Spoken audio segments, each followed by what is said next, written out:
welcome to Reading the Birth Chart Without a Birth Time, your introduction to astrology.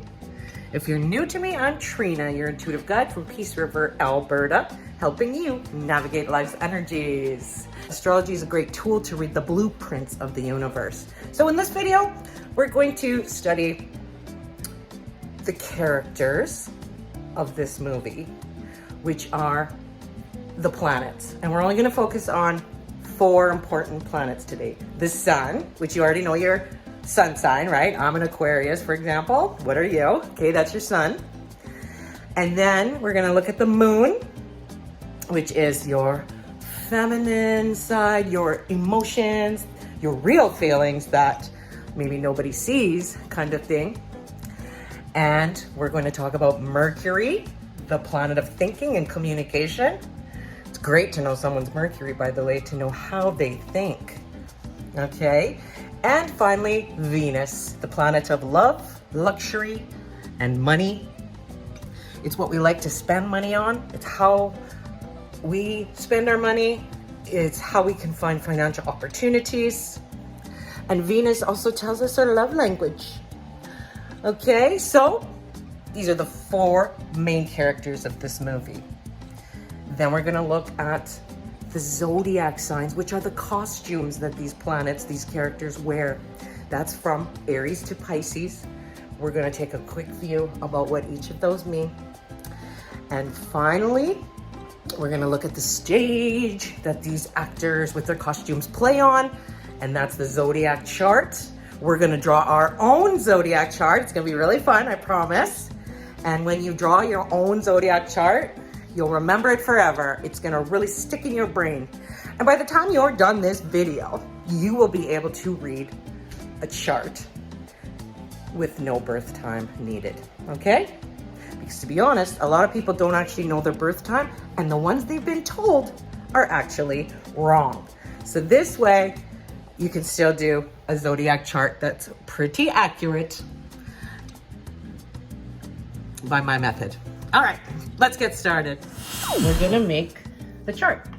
I'm just taking a plate like that. Look, circle.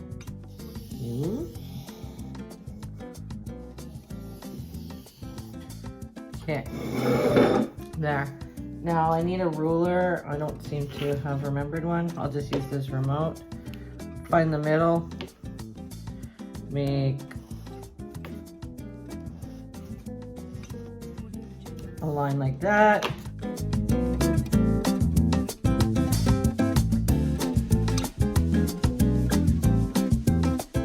Okay, so you've got your 4. Now each 4 gets split into 3 because there's 12 houses, okay? So in each, it'll be 30 degrees to equal 360 degrees.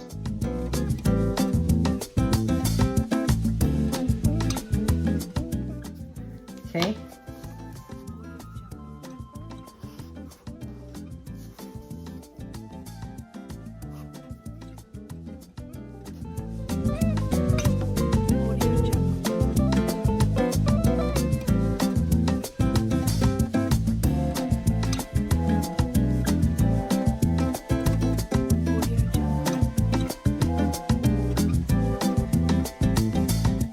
There, so we've got 12 houses, right? So think of this as a flat earth where you're looking at top down and the planets move counterclockwise around it like this, okay? So we always start with house number 1. So put a 1 there, house number 2, and 3, and 4, 12. And each house means something, okay? So first we've got to assign a Zodiac sign. So I want you to write Aries for number 1. Just write the word Aries. Taurus for number 2. So see, Aries rules the first house, and we're going to talk about that a little more. Taurus rules the second house, okay. Gemini is the 3rd house. Cancer is the 4th house. Leo, Virgo is the 6th. Libra is the 7th. Scorpio is the 8th. Sagittarius is the 9th. Capricorn is the 10th. 11th is Aquarius. And finally, Pisces is the 12th house. This is the stage. The houses are the stage that the players play on. The players are the planets, like the sun, like the moon, right? Like Mercury.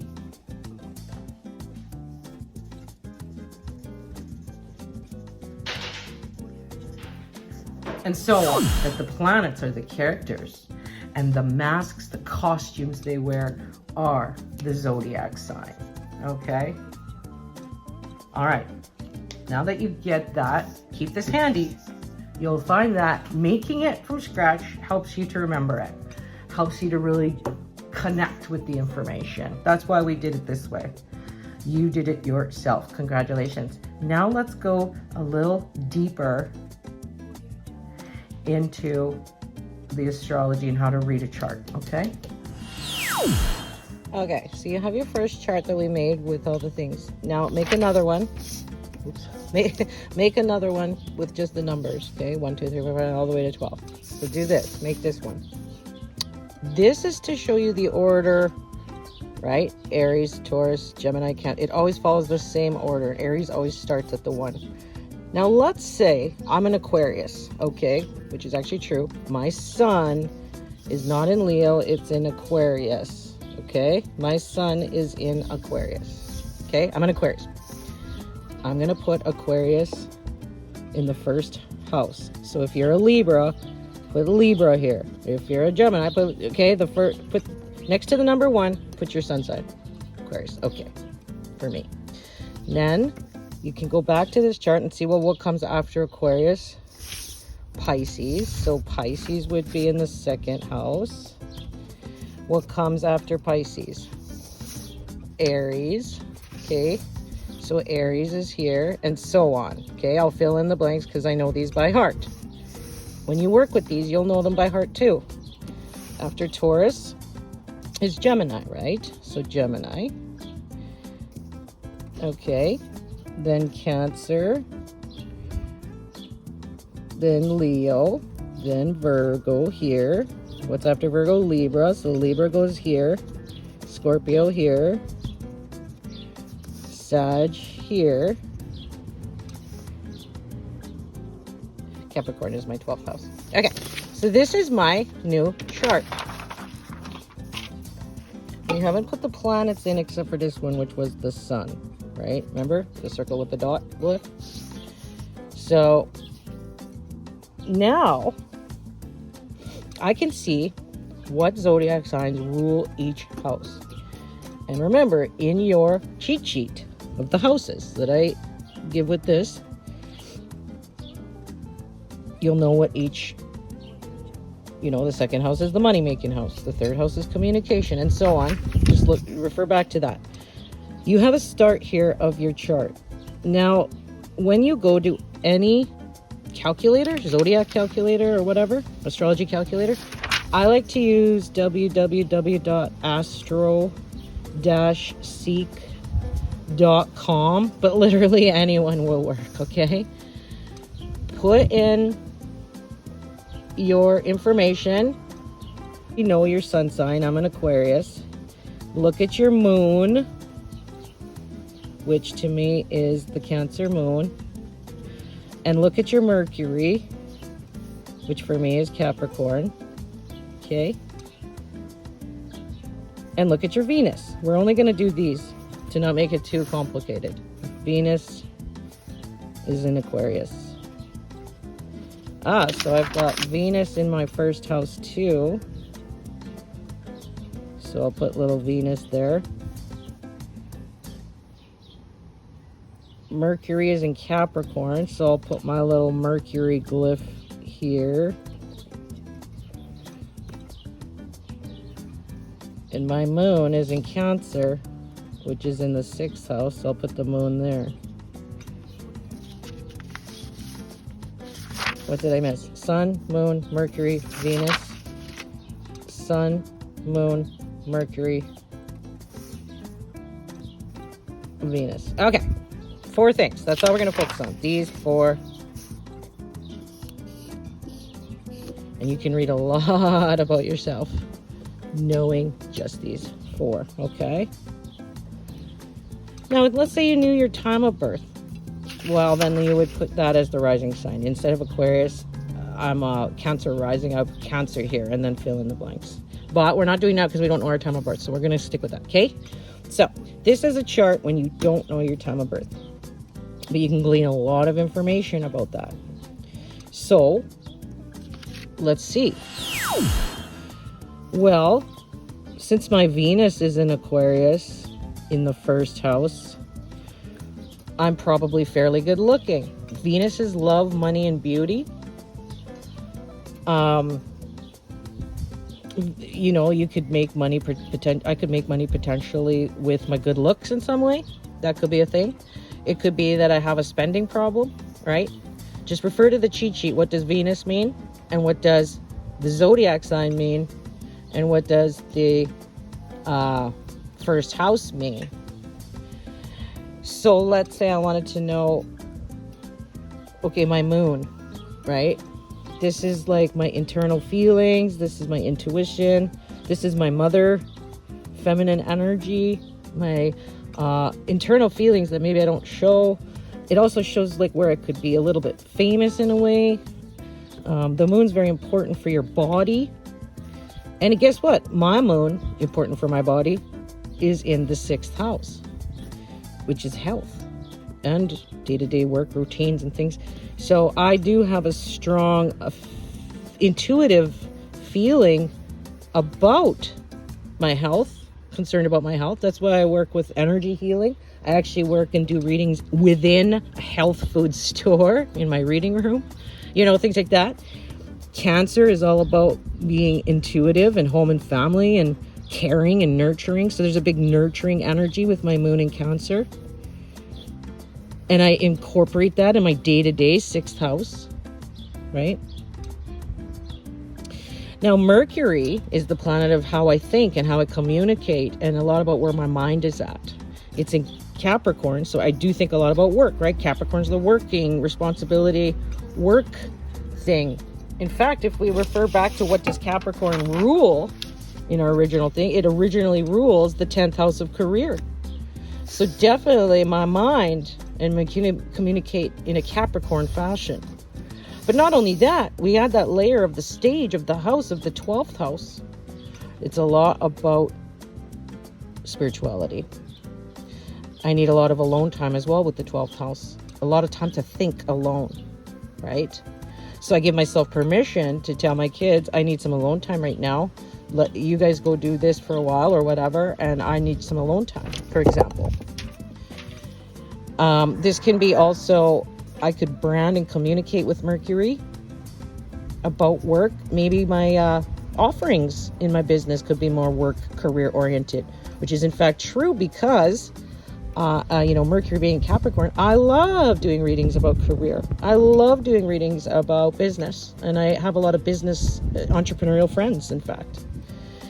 12th house is about holding retreats. So if I wanted to, we talked about spirituality in the 12th house and being alone and that, but there's a lot of spiritual retreat energy here I could start to think about for my business. Maybe holding some more VIP retreats, for example, about business and more, readings about business, because I'm a reader, I'm an intuitive reader, adding that in that. So you see how this can all fit together.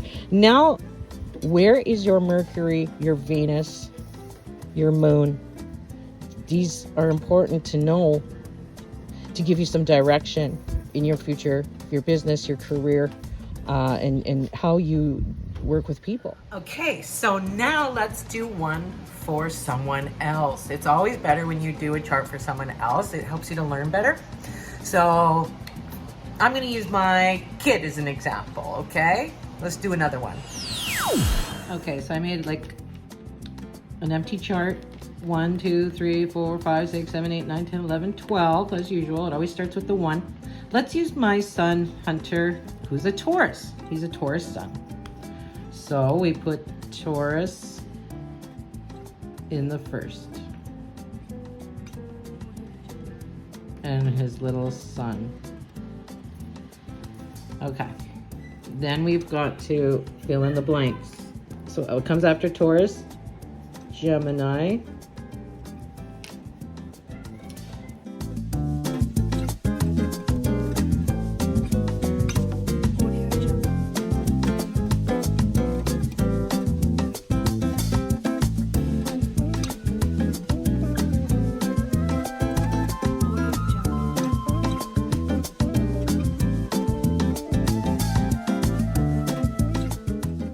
Aries. There's all 12 zodiac signs.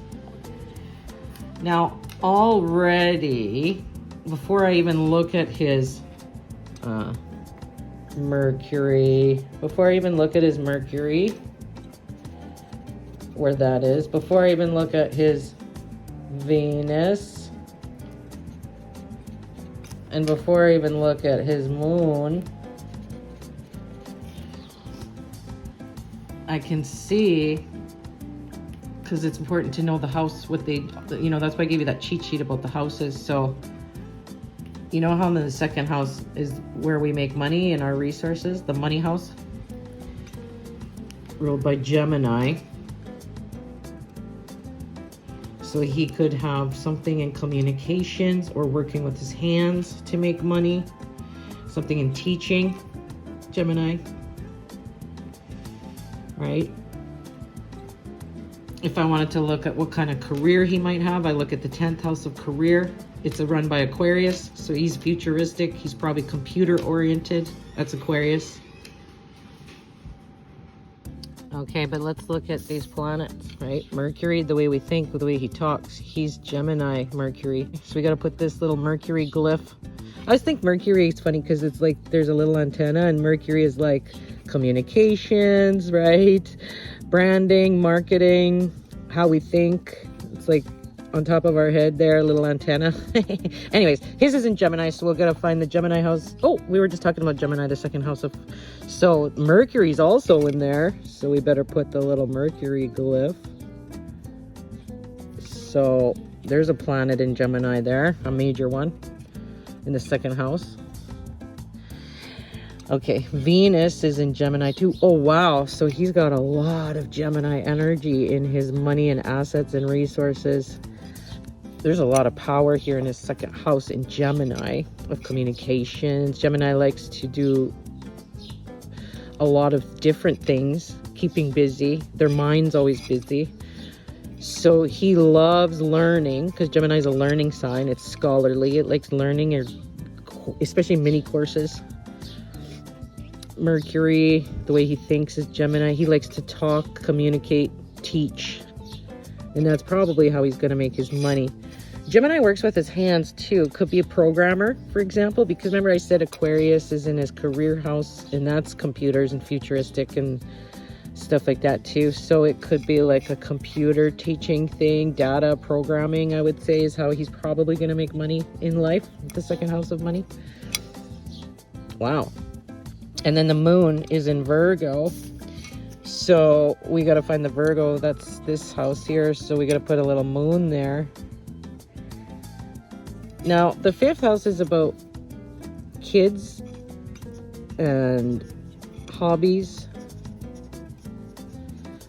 But one really big thing I find that the fifth house runs is entrepreneurship, your own side gig and business. Entrepreneur. So because he has the big old moon, which is an important planet in Virgo, which likes data. Virgo likes serving others. Virgo likes looking at charts, right? Making lists. Very detail oriented, notices mistakes. So I could say, you know, he could even have his own entrepreneurial, his own business, doing something with data, teaching computers, right? He's, you know, his emotions, his behind the scenes emotions is Virgo. He's always thinking with his head, right? Virgos love to think. In fact, sometimes they can have analysis paralysis, but in a good way. Virgo moon in the 5th house can be also, you know, because kids, maybe he's going to teach computers to kids, right? Or he'd be a teacher for children. I do know that in school. He's very scholarly, very smart kid, Hunter. Loves computers and data and absorbing a lot of data. That's Gemini and Virgo, both run by Mercury.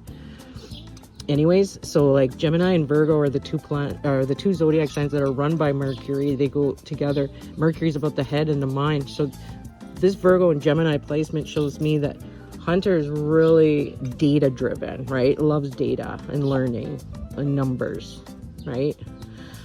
So this is how I could see he might make a career out of it. So there you go. Start doing charts for your family. Seeing what you come up with. All right, so I hope you enjoyed this intro to astrology and creating a birth chart without a birth time. And it's a good way to get the process started. And hopefully you're interested now in taking more courses by me, okay? In the cards, stars, and spirit. So stay tuned for more.